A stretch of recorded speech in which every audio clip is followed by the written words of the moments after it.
Barns, that big red building with farm animals, where you would disappear into every summer for hours at a time.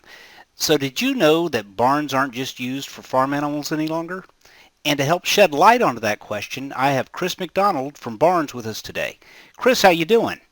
Doing real good, Ken. Great. Awesome. I'm glad you could be here with us. So Chris, I get questions every day that I thought maybe you could help answer. Certainly. Can you describe the kind of barns that you carry?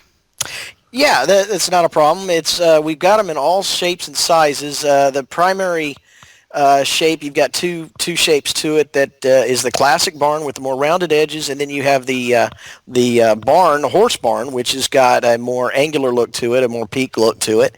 And like I said, they come in all different kinds of sizes and shapes as far as, do you want one side enclosed? Do you want two sides enclosed? Do you want it just open in the middle? Do you want to put in stalls?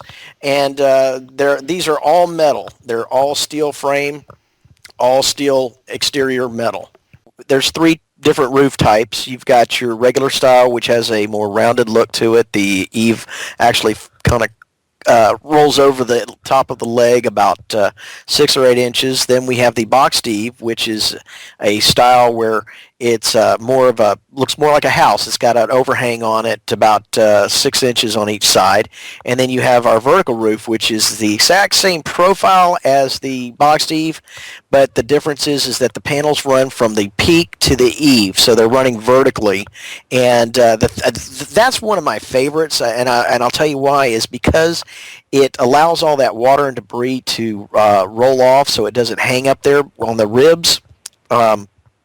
And the other thing that I like about it is that it has additional strength to it because it's got 4 hip channels, primarily to allow somebody to be able to screw those panels into gives it something to hold on to, but it also strengthens the structure.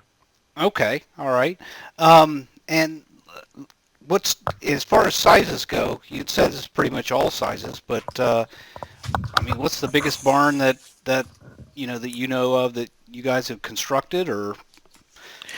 Well, the biggest one that we've done so far has been a 54-foot wide, and that's what that is that's got 2 side lean-to components to it, which are 12-foot wide, and then a big 30-foot wide section in the middle that was 12 foot tall in the middle, and then it went for 82 feet.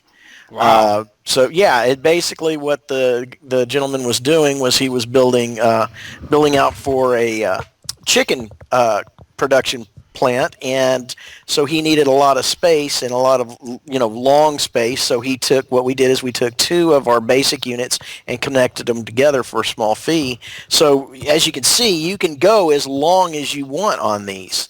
Okay, you just keep connecting and building out. Okay. Exactly, right. just kind of like Legos.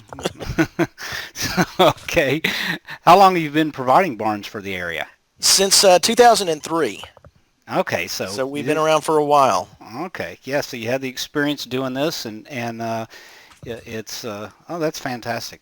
So what type of things have you seen these barns used for over the years besides just what you would normally think as a to put animals in? Yeah, primarily horse and cattle, tack, hay barn. I've seen them, as I mentioned earlier, a chicken production facility, egg production. The people have all different kinds of ideas, and it's really just limited by your imagination. I've seen people come in and they've made them into for dogs, the kennel type of thing? Kennels, yeah. They've turned them into kennels. So it's just really whatever the customer wants to do with them. Okay, well, fantastic. So if somebody's ready to get started, what do they need to do? Well, first thing they need to do, obviously, is to pick up the phone and give us a call. Be glad to talk to them about any questions they may have, any concerns. We can also give them some advice on how to install it, where they're installing it, We can give them advice on the look, the style, wind bracing, any of that kind of stuff. So once we get through that process, going back and forth a little bit with them, and once they've decided to, exactly what they want and how they want it done, we'll take about 5 or 10 minutes to fill out the order form and get it to them, and then we do the down payment, and we're good to go. Okay, so as far as the installation, that's something that you guys do, right? Exactly. The prices that we give include delivery, free delivery, and installation. Okay. Wow, that's great. Okay. And from the time that the order's placed, how long does it take before it gets installed? Generally, it takes about 2 to 4 weeks. It just depends on exactly where you're at. I've seen it happen earlier, but really no longer than 4 weeks. It's generally right around the 2-3 week area. All right, fantastic. Well, that pretty much sums it up as far as the questions that I've seen come through. And anyway, I appreciate your time very much, and I'm sure we'll be talking to you again soon. Absolutely. Thanks a lot, Ken. Anytime. Take care. Bye-bye. All right. Bye.